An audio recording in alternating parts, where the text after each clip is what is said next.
Kari watched as the light faded from his eyes and slowly reverting to a neutral expression. She could not hold on any longer.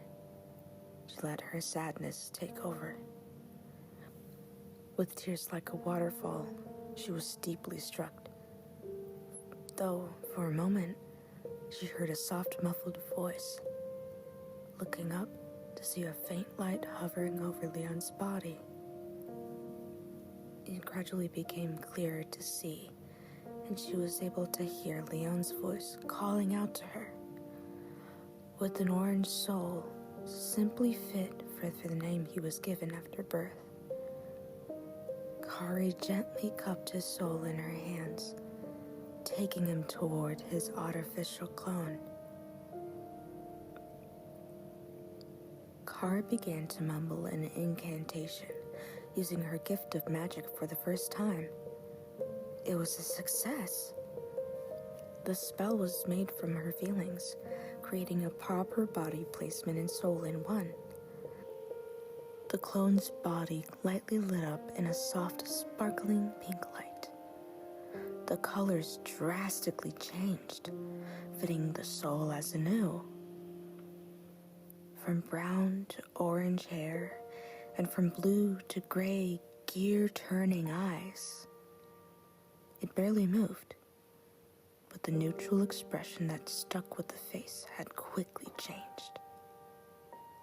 Kari suddenly felt an uneasy presence around the room. She looked around, and a quiet voice trickled in her ears. It spoke as if there was a crude warning behind, telling her to leave at once. To the clone, nothing was happening other than realizing Kari was there, simply staring in his eyes. Slowly but surely, he lifted his arm as Kari watched. In pure amazement, the two stared, witnessing a miracle at work. Kari's words were unspoken, but the sheer joy was shown on her face, tears falling as she smiled. Wiping them away was the clone, smiling with her. Kari's mind was struck again, with the voice telling her to leave. Then the uneasy feeling returned, along with shadows creeping in with peering eyes. Leon, we have to go. Kari gently took his hand from her face. I know it is sudden, but there is something here. I understand. He followed along. Kari and the clone quickly walked out the shack as the shadows disappeared behind.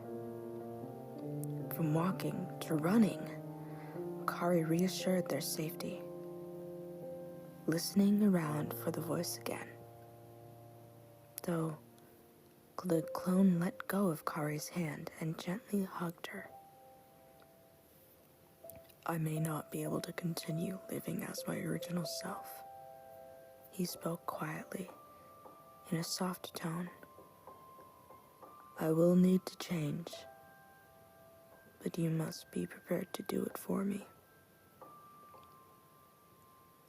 Wait, Leon, what are you talking about?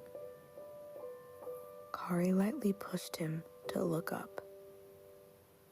You can just continue living with me in secret.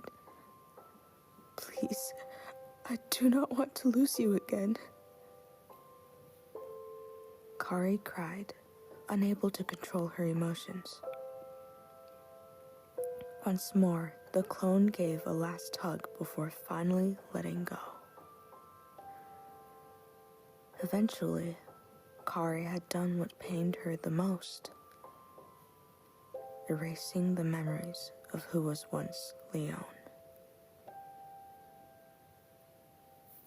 After a while, Kari calmed down and managed to send him off with a new name, K-Robot.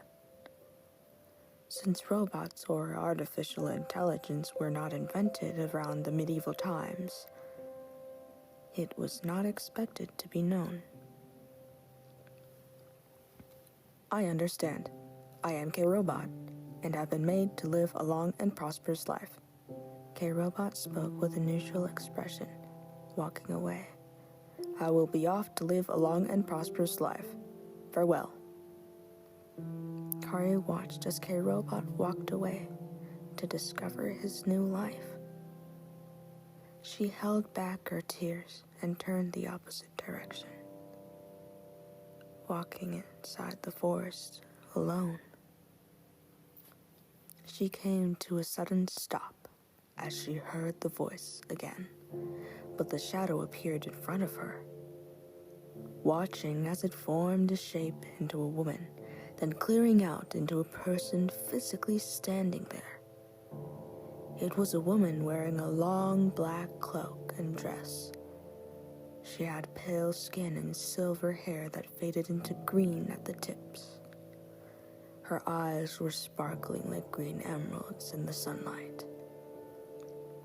Kari stood there, staring at what had randomly appeared in her sights.